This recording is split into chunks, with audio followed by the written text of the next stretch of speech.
Clyde, we're going to open with a trivia question. Oh. And it's a trivia question from me to you, which is rare. Okay, I'm ready. What is the name of Tiffany's idol? It's Adelicia.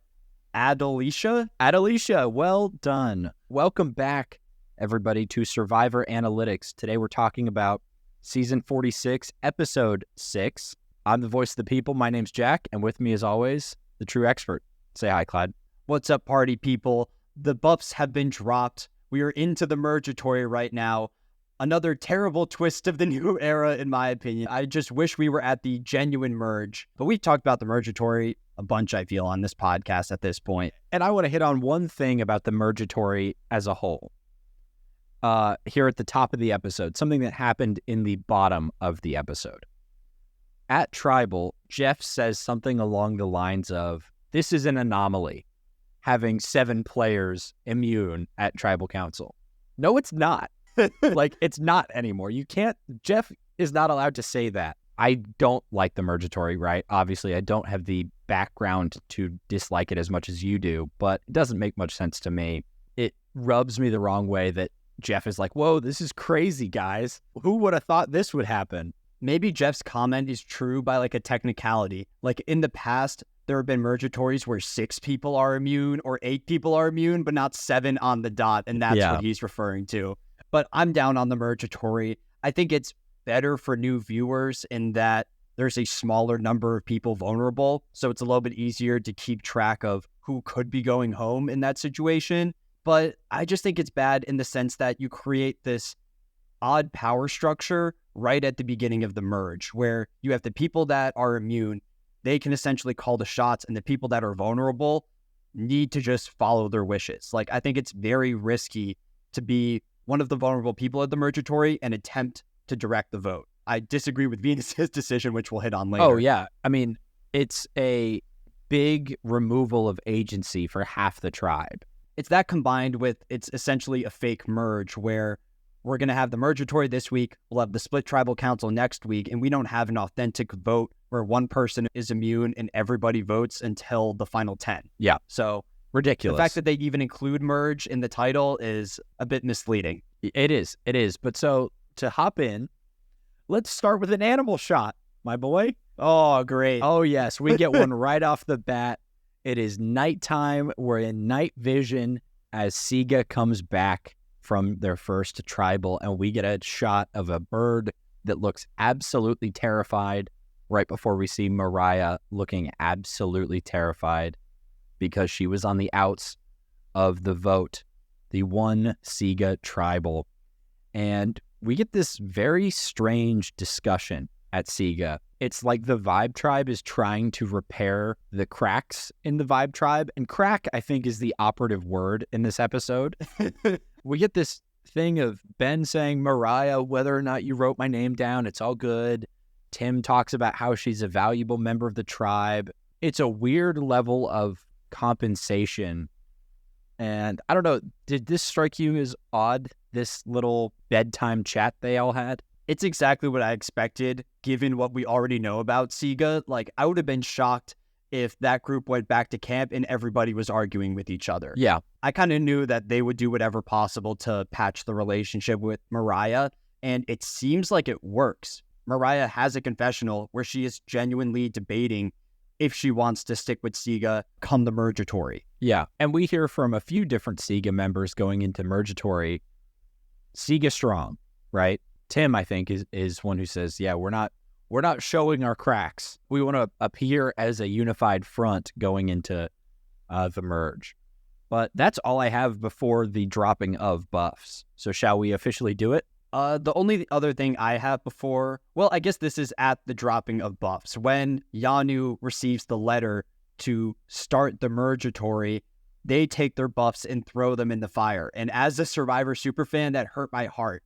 I would keep that thing for the rest of my life, and they did not care at all. They tossed it and let it burn. Did they throw them into the fire or next to the fire? Because they made a big deal out of how good they were at building fire, and I didn't see the buffs go into the flame, just kind of next to it. I don't know. Is that a technicality? If we have one of them on the podcast, we'll ask them, is your buff burned to a crisp at this point? Oh, here's a question. If you could pick one of those 3 to have on the show, one of the current Yanu members. Are you asking who I think would be the most entertaining or who I personally would want to... Who would you want to talk to the most? I would love to talk with Tiffany. Yeah, me too. Tiffany was my preseason winner pick. Me too. She was my first-round draft pick in the fantasy draft. I'm loyal to Tiffany to a fault. I think she's playing a great game. But personality-wise, I think Q is hilarious. The remaining Yanus are, pound for pound, the best tribe in terms of interesting personality and what they bring to the game. I think there's just so much going on there right now. Yeah, the burning of the buffs. I wonder if buffs are flammable. I think there was a secret scene last season that CBS released on their social media pages where one of the contestants burned their buff by accident. No, it was Jam Jam in 44. Oh, yeah? He left his buff too close to the fire overnight and it burned. And when he woke up the next morning, he was crying because it was a prized possession for him. That's how you know he cares about the game. That's why he won. I mean, it should be a prized possession, right? And especially in the Mergatory era, you're not guaranteed to drop your buff and get a new one. Throwing it away feels wasteful. So we're headed into the Mergatory, and everybody is going to convene at Nami's camp. And we get the contingency case for Hunter's Beware advantage, which is now he has until the boats show up to finish his Beware advantage. I never doubted that Hunter would acquire this idol. Yeah. The moment he found the clue, I knew it was just a matter of time until that idol was in his pocket. The actual route to acquiring the idol is ridiculous. He has to just look under steps. Meanwhile, Jem had to get measurements of 3 different things around camp. And do math. And Tiffany had to solve a complex cipher. Yeah, the fact that Hunter's biggest challenge is sneaking past Liz, famously the most oblivious player on this season. Really, the only thing giving Hunter any urgency is the ticking clock. The edit constantly pans to the boats approaching the beach, and I feel like they go back to the same shot 3 or 4 times in the segment of Hunter searching for the idol. Well, he finds it.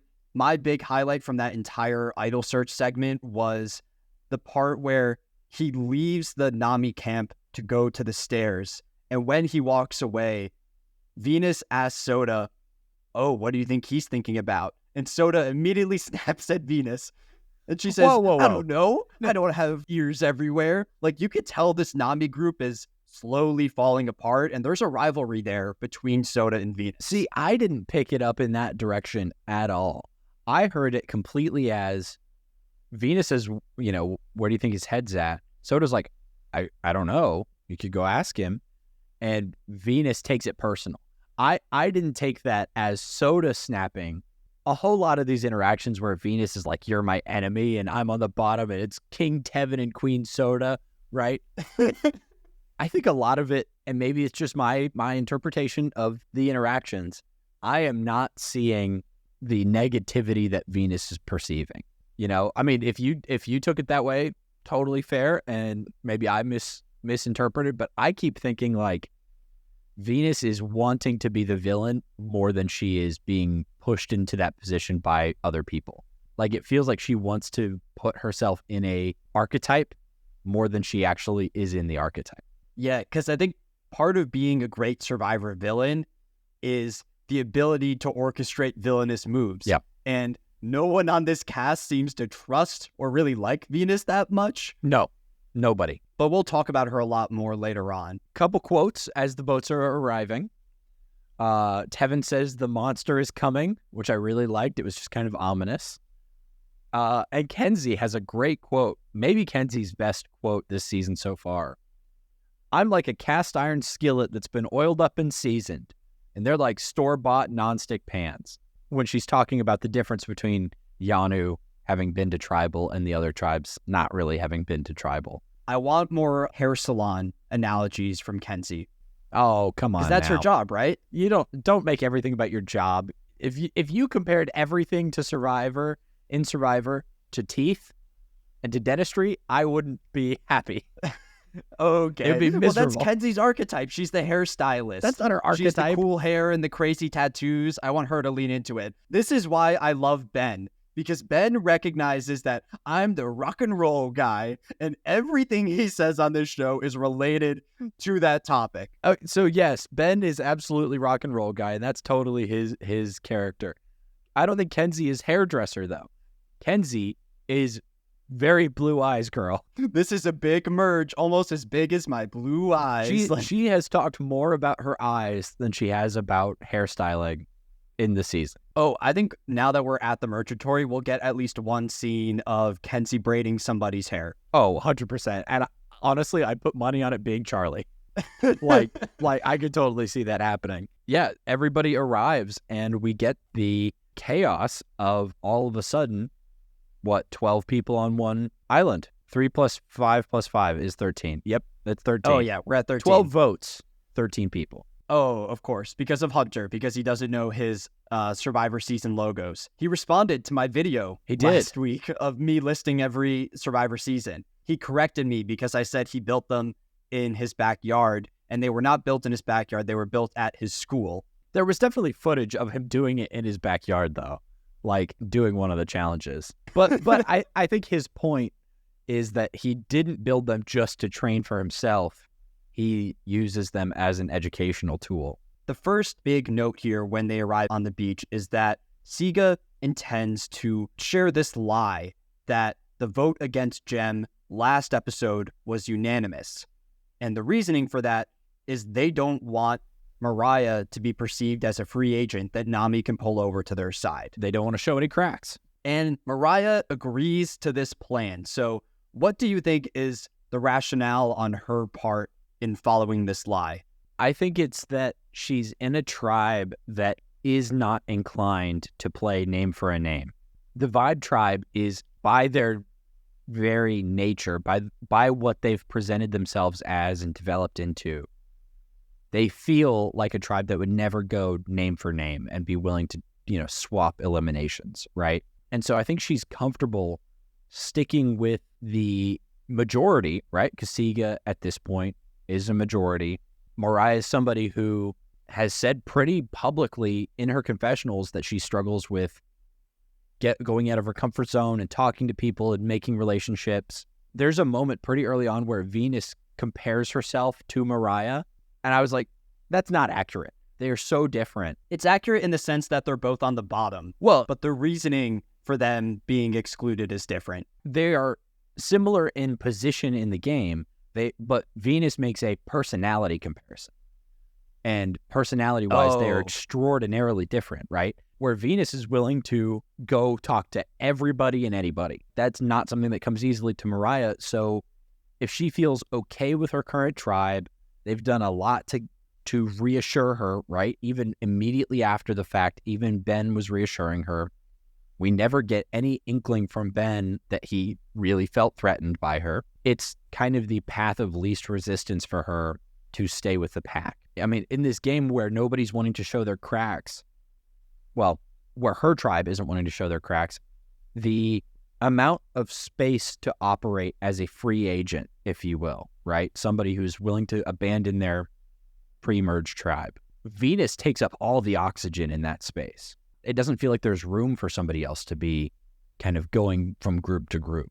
That makes sense. I don't know. I think just going into the mergatory, there are so many people voting. This is the biggest vote of the entire season. And I think your general goal in that round should be minimize my threat level and just survive.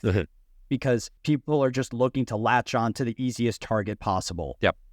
And I think if Mariah went to the Nami players and said, I was left out of the previous vote, I'm willing to work with you guys, but not press them as much as Venus does later on, because I think Venus handles her situation pretty poorly. Yeah. By presenting herself as this lower tier member of Siga, Mariah might have survived this round. And I felt bad when she eventually leaks that information at the tribal council, but at that point it was too little too late for her.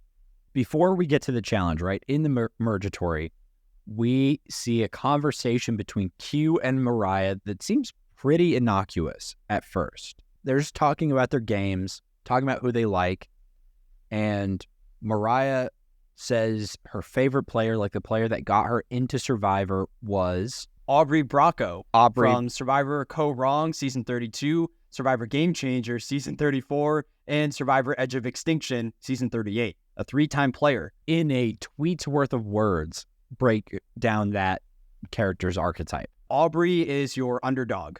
She is somebody that initially struggled on the island in her first run, and she takes a complete 180. Think of her as a more successful Emily, but also not as poor of a start as Emily in 45. Yeah. So I think that's her basic archetype. But Aubrey's a great player. I have her in my top 30 players of all time. And when Q hears this information, he immediately wants to target Mariah. When Q hears this, the words he uses when he goes back to, I'm not even sure who he goes and talks to about this. I don't remember. I didn't write down who he says this to. Yeah, I don't know either. But he says, Mariah is dangerous, a survivor fanatic. The lack of self-awareness, first off, astounding, because he gets the reference and gets why that player has implications. So you are also a big fan, buddy. The way Mariah puts it is not, oh, I really like her. She's an underdog and she knows how to turn the tables. And she's like, no, she's kind of an introvert who did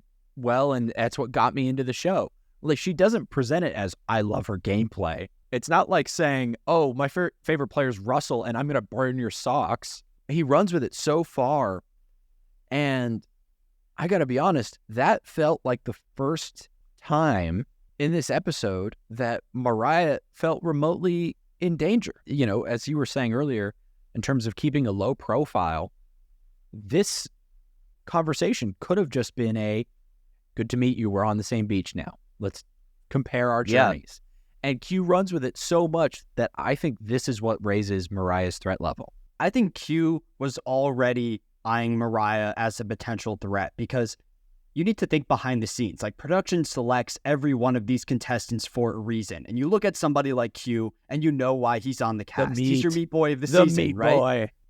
But then you see someone like Mariah, and she's not the best physical competitor. She can't jump, but she has the glasses. So you kind of assume that she's this Survivor superfan, someone that knows how to navigate the game well. Right. And the second Q hears that she knows Survivor lore, it confirms that bias for him.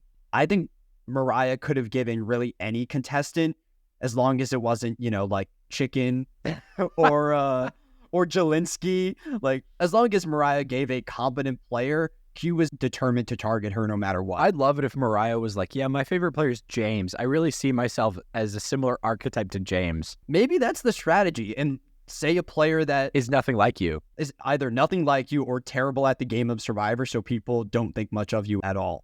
You know, something we don't do very often on Survivor Analytics is actually identify a good strategy. I feel like this is a good strategy. I thought that was the whole purpose of this thing. It is, but I feel like we discuss people's strategies and we don't like boil them down to principles very often. But I feel like this could be a good principle, which is identifying somebody whose game you like, but whose game you're not emulating or seeming to emulate. That demonstrates, oh, so-and-so knows the game, but isn't giving any indication to whoever they're talking to about the game they want to play. The moral of the story there is present yourself as a casual fan. Pinpoint like the big names of Survivor that everybody knows and just say you want to play like them. Say you want to play as Parvati or Boston Rob.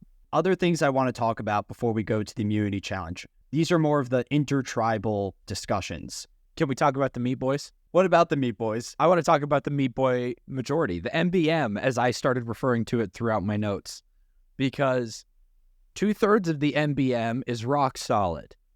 We come in, we've got Q, we've got Tiffany, we've got Hunter, we've got Tevin. I love this group of 4. Are you kidding me? If that was the final 4, I would be so happy with this season, because all 4 of those players I really like for different reasons. I would love it too, because half of them are on my fantasy team. Those are 4 players who I would be happy to see come back, who I would be happy to see win, right? Not that there's anybody I wouldn't be happy seeing win, except maybe Liz, but so 4 of the 6, solid as a rock. And then Q goes to Tim and says, all right, how's it going with Maria? Meat Boy majority, are you guys in?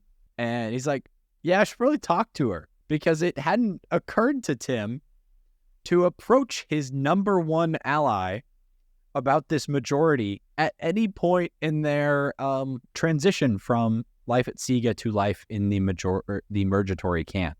We also get, in this process, we find out that, according to Maria, Tim's like her number 3 on a tribe of 5. Puts him just above Mariah in Maria's eyes, right? No, I think Mariah's ahead of Tim. Oh, who do you think's at the bottom? This is my prediction of Maria's power rankings of allies. So number 1, Charlie, lock. Yep. Number 2 is Mariah, because there was the original Charlie's Angels alliance. Right. Yeah. So the two of them bonded. Number 3 is Tim, because she straight up says that. And then 4 is Ben. I think last week when Ben was on the table, Maria says in confessional that she hasn't had many conversations with Ben in general. You're right. It's also a bad look for Maria in that she later votes Mariah out of the game, and she's essentially letting Charlie take control of the Sega tribe. Well, she also let Mariah stay out of the vote last week, right? She and Charlie just made the decision there and didn't include her. Yeah, and that's something I want to talk about here, because I had this big theory last week, since I'm a big Maria fan. So my theory was that Maria goes and votes out Jen because she knows about the MBM from Tim. We now learn that Maria was oblivious to the MBM. Yep. So why did she vote out Jem? Why did she use her extra vote on Jem? It seems like the primary reason there is her relationship with Charlie, where Charlie wanted Jem out of the game and Maria was willing to follow him. So my opinion on Maria took a major hit this episode, both with information on last week's tribal council and the outcome. I mean, I think that's a really great insight, because there's not a lot of looking back within the episode, right? It's always about what's next. It feels like Maria has a really clear path from like final 6, right? Final 7 with Charlie.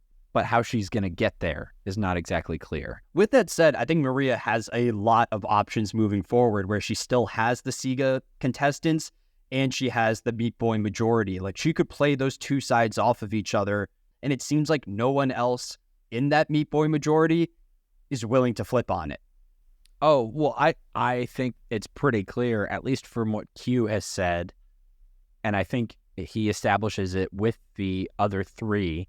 The Yanu and Nami members of the Meat Boy majority are aware of how hesitant Tim was. To take it all the way back to college admissions, Tim did not have much demonstrated interest, right? They had to push him to actually demonstrate interest, where Yanu and Nami members jump on it, right?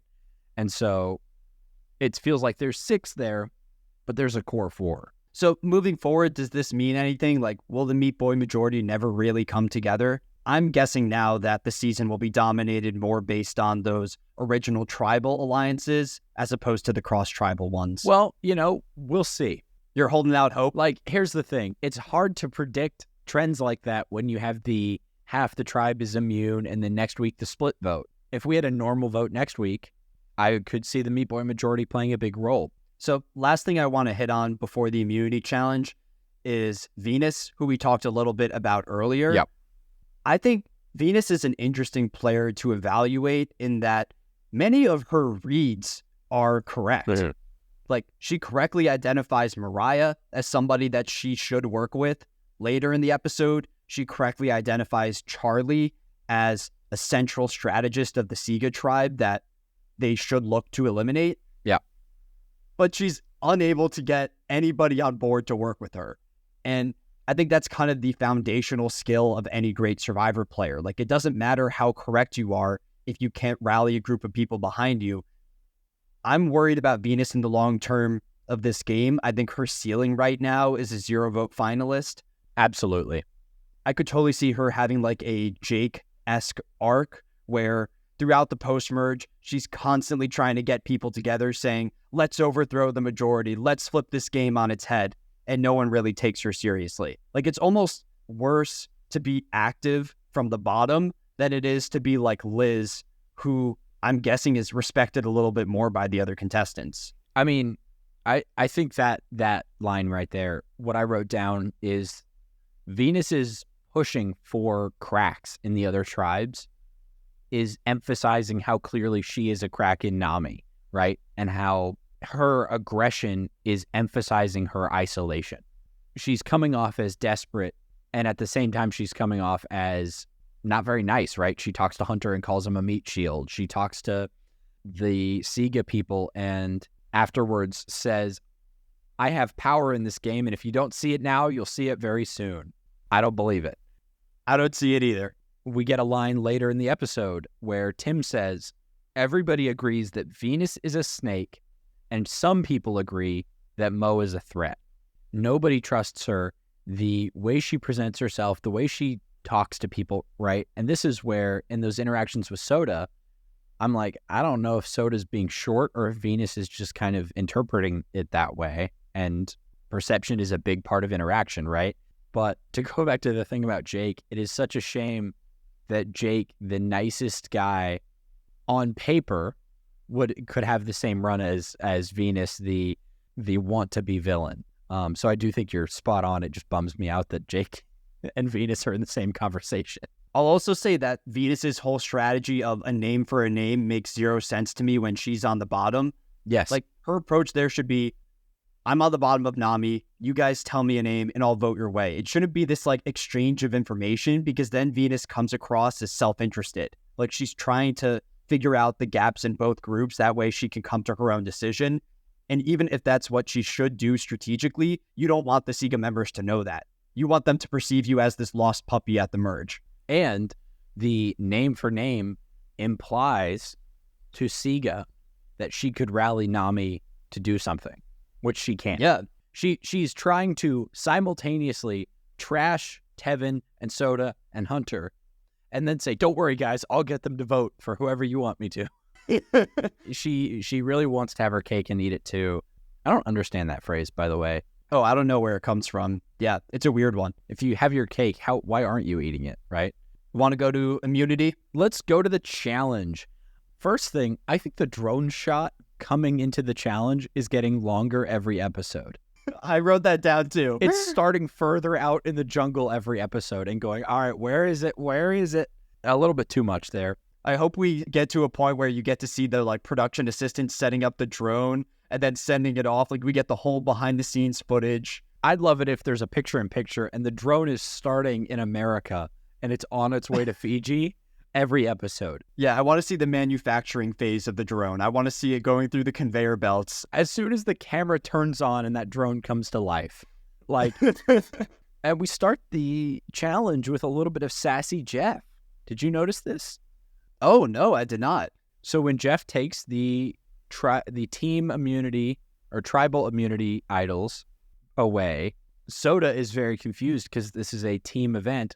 Soda, like somebody who isn't that accustomed to the mergatory, is confused why those are going away when there's 2 teams worth of challenge set up. And Jeff goes, are you new? Come on, Jeff. Unnecessary. Yeah, Jeff, get off your high horse with this one, because by not doing the tribal immunities, this is Jeff's way of saying, oh, it's an individual game now because you earn an individual buff. In Jeff's mind, they're at the merge, when in reality, they're not. I think Soda's right. I think they should stick with the tribal immunities here, even though everybody votes at tribal council. Additionally, I don't think Jeff is allowed to say, are you new? And then 30 minutes later say, this is such an anomaly having 7 people safe at tribal, right? Like, you can't be like, oh, this is a thing we've always done, but boy, isn't it an odd thing.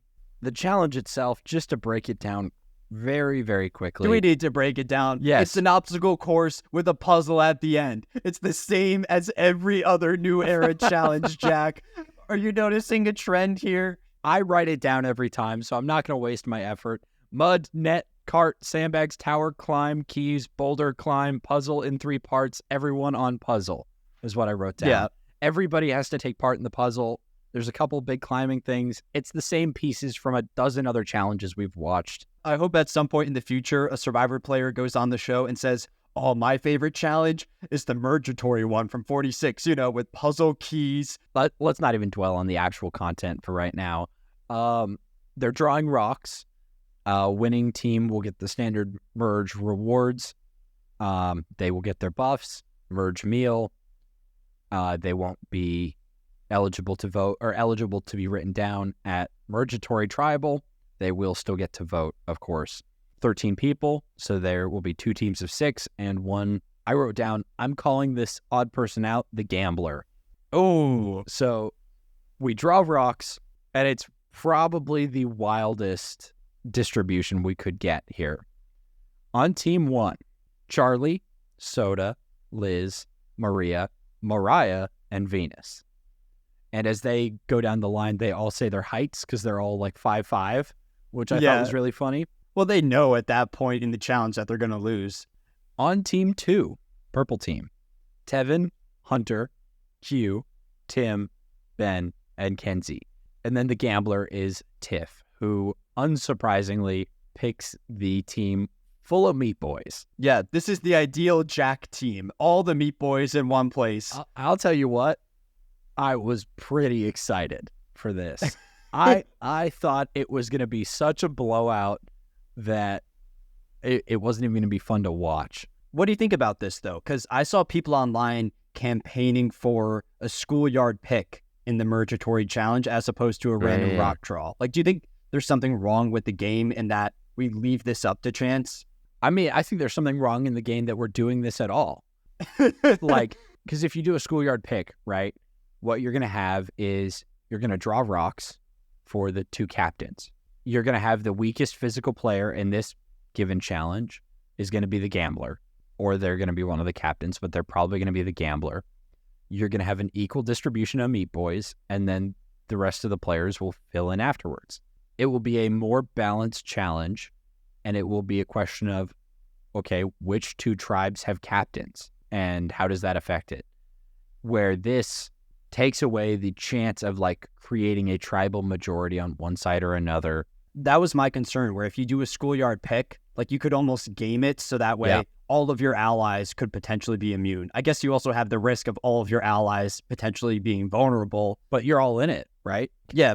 I think Survivor's a game that like innately includes a lot of chance. Like I said this in a TikTok I posted today, but there are so many factors at play that can just screw you over without you having any missteps. Like you could get swapped onto a tribe where you have no allies. So you can think of someone like Rando just gets put into a terrible position and gets voted out. You could be on a tribe with people that you just don't gel with on a personal level. Like I wonder if Venus would do better on this season if she was on Yanu or Siga as compared to Nami. I mean, maybe. Or there's like luck where your target finds an immunity idol. Like how can you possibly control whether or not someone looks under the right rock at camp? Survivor is built on luck, so I'm kind of okay with this. If production wants to fix this, they should just make up new challenges already. Let's have challenges that play to strengths other than physical and puzzles. What if we did strictly a memory-based challenge at the Mergatory where there was no like running, jumping, anything? Like in China. Yeah, I think there was a memory one in China because then a player like Liz is drastically more valuable than she would be in this challenge. I think when you say, oh, there's a lot of luck in Survivor, the range of examples you gave, some of that is luck, right? And it's pure chance. And some of it is production interference, right? Like it's not luck when they're doing a tribe swap, but it is luck who goes. And so there's this mixture of production and chance. What production decides in this one is their input is going to be the challenge itself. Chance will be who goes on which team. I don't know if you said, okay, the production input will be changing the game and the chance will be who gets to pick the teams, not who's on the teams. I think it kind of comes out in the wash because at the end of the day, this is still a factor where because of a production decision that half the tribe is immune, it all feels kind of bleh. These 2 episodes are the worst 2 of the new era, right? In every season we've done. For the most part, yeah.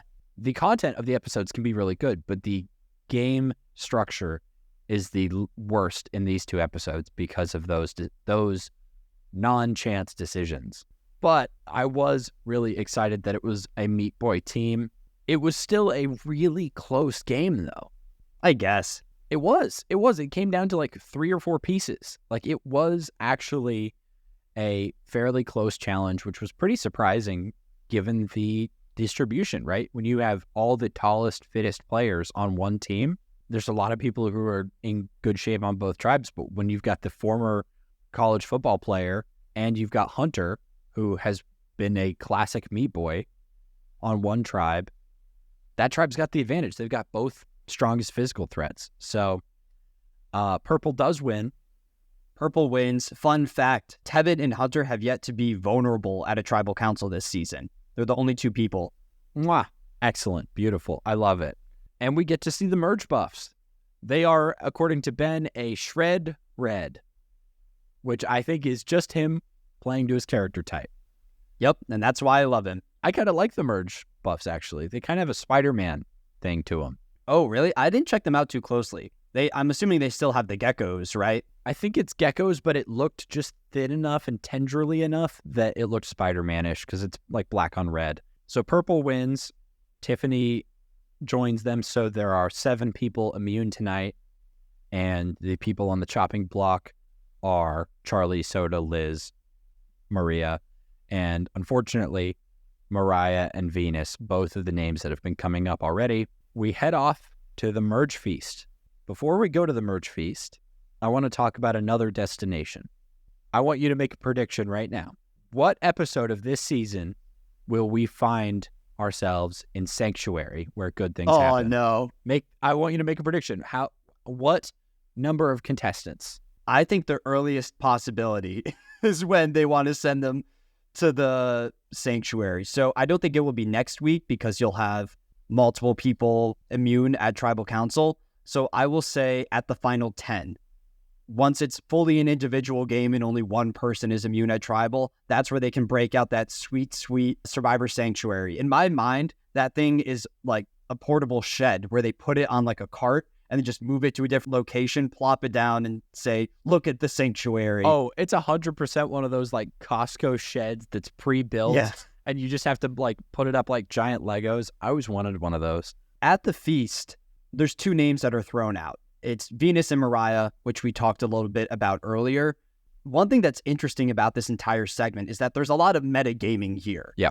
Where the Nami players willingly give up Venus as a potential name. So when that happened, I thought, oh, Venus is the easy target. Everyone will hop on board. Venus goes home. Sega takes the numbers advantage. The Sega players are a little bit more hesitant in their discussions. They're unwilling to throw one of their own under the bus, which indicates to the Yanu contestants that they're a more unified group. So when they eventually throw out Mariah as a name, Yanu takes this as a sign that we need to vote out Mariah because Sega is this unified front. Yeah. It's an odd like meta lesson in Survivor where if you don't want your tribe to lose the numbers, you should eagerly throw one of your own under the bus. Well, and it's a tricky balance, right? Of Nami is aware that they're not perfectly unified. They're like Tevin says it to a few people, right? Oh, there's splits here. Venus and Soda have beef. But Sega is so determined to remain the vibe tribe that it becomes suspicious, right? It gives the other 2 tribes the sense that, well, Sega is determined to go final 5. That obviously doesn't work. And I think if they had been willing to, who is there from Sega, right? It's Tim and Ben. Yeah. They're not going to say Charlie. They're not going to say Maria, right? Tim's not going to say Maria. Ben might. Mariah wrote Ben's name down, and Tim doesn't have any bond with her. And so those 2 individual members of Sega could have gained a lot from just saying her name a little bit sooner. And I think instead, because of the delay, Sega's reputation as a whole is going to suffer going forward unless they split really quick. I also wonder why each of these tribes agreed to the targets proposed by the opposition. If I'm a Nami member and I hear that Sega is willing to cut ties with Mariah, isn't that a sign that I should try to keep Mariah in the game and target one of the people that they're unwilling to throw under the bus? Maria and Charlie were both vulnerable in this tribal council, and I think if you take either one of them out, you undercut that tribe, and I don't know if they're as powerful. Enormously undercut them, yeah. To go back to 45, I think one of the most important votes of the entire season is the Kelly blindside at the final 10, because up until that point, Kelly was the person literally taking all of Bello and putting them on her back. Right. Like, Bruce hated Katura. Katura did not like Bruce. Jake was in the mix and no one trusted him. Kelly was the string connecting all of them. And once you cut Kelly out, the rest of it fell apart. Voting out Mariah here doesn't have that same effect. If you want to destroy Siga from the inside, you should not follow the target that they propose. And you can say the same thing from Siga in voting against Venus. Granted, the other potential target for them was Liz, and I don't know if voting out Liz is a very impactful move at all. Yeah, voting out Liz isn't impactful at all. But on one hand, there's a tribe was willing to give up your name factor, right? That's one factor. The other factor is the perception of the individual player, right?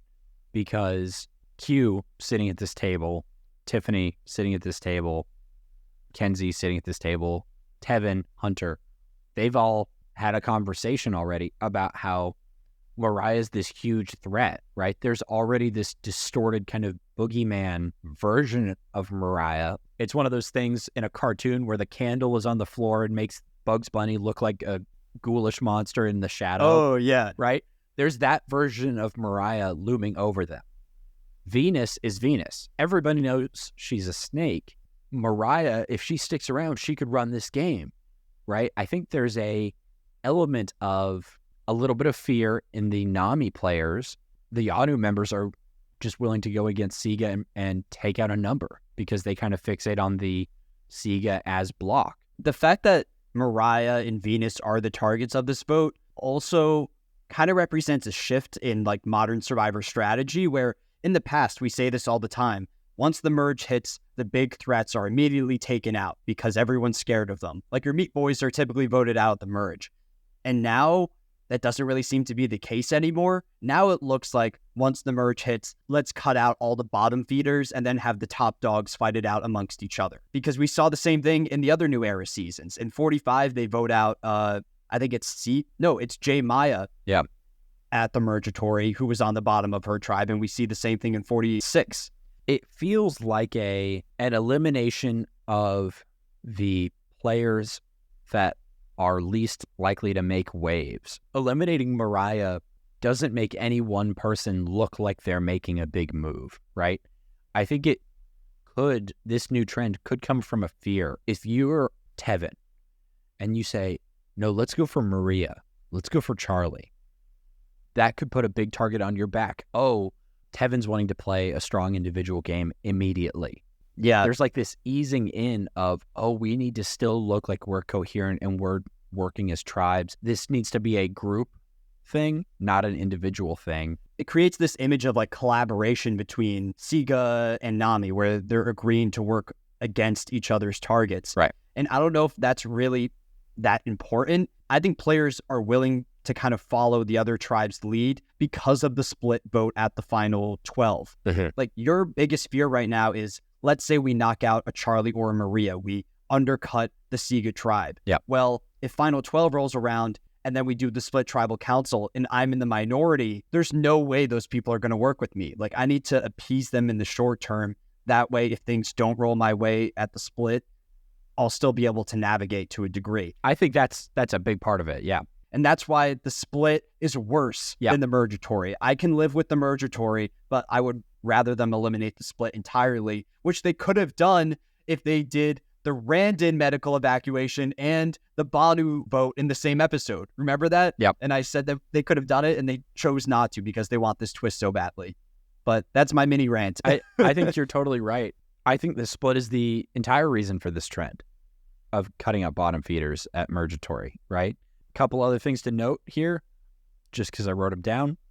Venus, in her determination to be a villain, walks by the merge meal and says, I hope they choke on that food. I think Kenzie has a whole bottle of wine to herself. Good for her. Kind of an Emily vibe there. Oh, we didn't get the confessional of Kenzie holding the glass of wine. That confessional really is one of the greatest. There's not a lot of images from seasons we've covered that are like crystal in my mind, right? It's like Jeff throwing Jamie's fake idol on the fire, Jam Jam in the water rising challenge. The last gasp. Last gasp. You always forget the name of that one. I know. I want to say sink or swim, which doesn't make sense. And Emily drinking her glass of wine. Those are like the images really distilled in my mind. And then we get this line from Tim. Everybody agrees Venus is a snake. Some people agree that Mo is a threat. And we get basically a ton of Venus work. I started to get worried because Mariah says, I feel like I have a lot of work to do. I think Mariah comes to the realization too late to have a chance at really advocating for herself. Mariah potentially could have saved herself if she leaked the information on the gem vote in the previous week. But I don't see this vote as a drastic mistake on Mariah's part. I see this more as a mistake from Ben and Tim, where their hesitancy during the feast led them to lose one of the numbers. Yeah. I think once that happened, Yanu was set on aligning with Nami, and it was just a matter of which of the vulnerable contestants they would take out. I'm good to go to Tribal if you are. I feel like I don't have much else pre-Tribal Council. Yeah, let's do it. Couple things to note. Tevin lip syncs to Fire Is Your Life, which I'm now hyper aware of because it's happened a few times on this season already. Banu and Tevin both do it. The two best players on the cast. I hate that. We get Jeff calling the Mergatory unusual. Venus calls out the Kings of the Castle. And then we get Mariah finally admitting she's at the bottom of Siga. And at this point in the game, it's too late. Like, that's all I could think is the information she has is not worth anything when it's offered up in this way. Yeah, it comes across as desperate, but I also give Mariah credit in that she correctly identified that she was the target of the Tribal Council. Yeah. I would rather her panic and attempt to make a move at the very end than never come to that realization at all. And she later shows that when she plays her shot in the dark. Yeah. Straight up, just from a voting perspective, that was a great move by Mariah because she recognized that it was 2 groups of 5 with a group of 3 in the middle. So her sacrificing her vote didn't really have an impact on the outcome. Like, the outcome of the Tribal Council would be determined by where Yanu aligns, regardless of how Mariah cast her vote there. Right. So I think she showed some strategic acumen at the very end. We missed an opportunity to really see Mariah put in some work this season and play her Aubrey-esque game that would have terrified Q. Yeah, I mean, I think once she realizes she's in contention, right, she does everything she can, but it really felt like she realizes she's on the bottom 20 minutes before Tribal. And that's really tough. And to have somebody who has a player that she identifies with and doesn't get to really play the game all that much, right? She got to vibe. She got to play in challenges. She got to learn how to jump or try to learn how to jump. But didn't really get to do much else. Your final vote here is 10 on Mariah, 1 on Venus. Do you know who cast the single Venus vote? Is it 10 or 11 on Mariah? It's 10 on Mariah because it's 13 people total, 10 on Mariah, 1 on Venus. Hunter doesn't have his vote, and Mariah sacrifices her vote by playing the shot in the dark. Okay, and just to check, Tevin does not use his extra vote. Tevin does not use it. Just trying to keep track of inventory here. Okay. So who is the one Venus? Is it Liz? It is not Liz. It's actually Charlie, which was very interesting. And I like this move by Charlie in that he heard earlier in the episode that Venus was throwing out his name. Yeah. Because she wanted to gather the women against him. So Charlie probably knew going into Tribal that Mariah was going home. But if Mariah's shot in the dark hit, he was worried that Venus would go rogue and he would go home with 1 vote against him. So by voting against Venus there, Charlie has an insurance policy in place. So I really respect the move by him. It's a really good read. But this is the end of the road for Mariah. No epitaph for her because we have not reached the first juror of the season, the mayor of Ponderosa. We will meet that contestant next week. So will, just because it's been 6 months, will both contestants voted out next week go to the jury? Nope. Only one.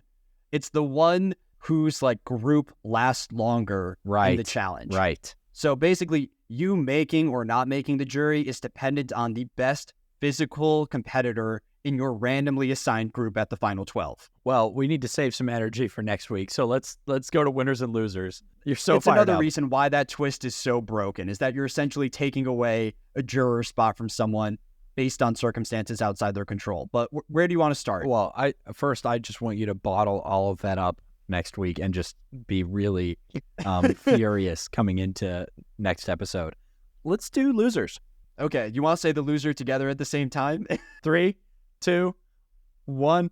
Venus. Did you also say Venus? Yes, that wasn't very synced up, but yeah, Venus. I'll adjust the audio. That way it's perfectly lined up. And everyone listening will be like, oh, they have such great chemistry. Oh, I mean, we're on it, dude. I mean, it's obvious, right? She's the snake.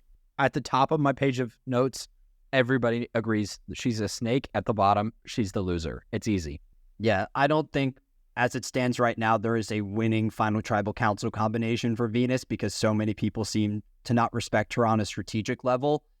I'll say the split Tribal Council might actually save Venus in the long run, where if she gets put into a group where there's majority Nami and they want to knock out a Siga, they'll keep her as a number for an additional round. Who's your winner? My winner is Hunter. Okay. Do you also have Hunter? No, he's a meat boy. I have Tevin. Oh, okay. So I did Hunter because he acquires an immunity idol and Nami gets the numbers advantage with the elimination of Mariah. So I think he's in a good spot. He killed it again in this week's challenge, which concerns me a bit. He is prime for a final 10 to final 7 elimination. So I hope he throws a couple upcoming challenges. And I've said that for a couple weeks and he keeps knocking it out of the park. Yeah, I mean, honestly, that's a big reason that I picked Tevin over Hunter is there's a shot when somebody's talking about the Meat Boy majority. I think it's Q. And we get a shot of Hunter breaking a giant trunk against another tree, like swinging a giant branch and snapping it in half. Hunter's playing a great game. I love Hunter. But he's so big and so successful physically where Tevin, his close ally, just doesn't have that level of heat. So that's why I gave it to Tevin, because I think both of them are in a really strong spot. They have Nami, they have the Meat Boy majority, and they have Meat Boys. What else is there to say, right? Well, I think Tevin deserves a lot of credit for building the distrust surrounding Venus, where when she initially approaches the Siga group and makes that pitch to work with them, they leak that to Tevin, and he's the person that's able to convince them to, oh, don't work with Venus. Nobody trusts her, because if they were to work with Venus, they could take over Nami. Right. It really shows his social persuasion there. And once again, Venus is getting outclassed by Tevin, which I think is really funny. It's her constant story arc of the season. And easily done, because Tevin, I tell you what, when he turns on his narrator voice, because there's normal Tevin, and then sometimes in confessional, he amps it up a little bit. You know what I mean? Yeah, I noticed that too. And he just gets a little bit cooler and a little bit deeper. And it's oh man, I'll tell you what, I'd take Tevin for a Jeff replacement when Jeff retires in 30 years. Oh, see, it's too early to say. Yeah. Tevin would need to put in some serious hours. He would need to come close to winning a season. He's got to be a bigger knife guy to be a contender for a host. Well, he probably is. He liked to go fishing with his dad. He That's had true. to hold the knife to scale the fish. Yeah. I have more confidence in Tevin having a pocket knife than Jeff. Who is your dishonorable mention? Dishonorable mention to Tim. Siga loses the numbers advantage, and it appears that Tim strategically misread his relationship with Mariah. I don't have a lot of confidence in the Meat Boy majority going forward, and Tim is largely responsible for that. If he included Maria on that plan earlier, there's a world where that group works out. Yeah, that's totally fair. My honorable mention is going to go to the yellow team. The orange team. The orange team. I'm sorry. I'm a little colorblind, and when I originally wrote down that it was yellow and purple, not orange and purple for the challenge. Oh, you mean not Nami the tribe, but the team, randomly assigned orange team. Yes, the orange team from this week's challenge. Because listen, this is the 6, by pretty much any metric, worst physical players left in the game. Oh wait, this is the non-Meat Boy team. Yes. I thought you were giving it to the Meat Boy team just out of pure loyalty. No, I'm giving it to the non-Meat Boy team because, look, the odds were ridiculously stacked against them. And this wasn't a challenge that had a ton of knots, right? There weren't a ton of keys and unlocking things. This is one where the Meat Boys could have completely run away with it. But these 6 people, all with not a ton of physical acumen to their names, right? They're not the people winning most of the physical challenges up to this point. They stuck in it and were close to winning out in the end. Like, it came down to puzzle speed. This feels kind of similar to Jeff doing the post-game interview with Yanu last episode when they got second place. See, a little bit, but like it's one where Yanu deserved what was coming to them. These people, it was luck of the draw that they got stuck together, and the fact that they were stuck together by luck and ended up barely losing is pretty impressive. So they deserve a little shout out.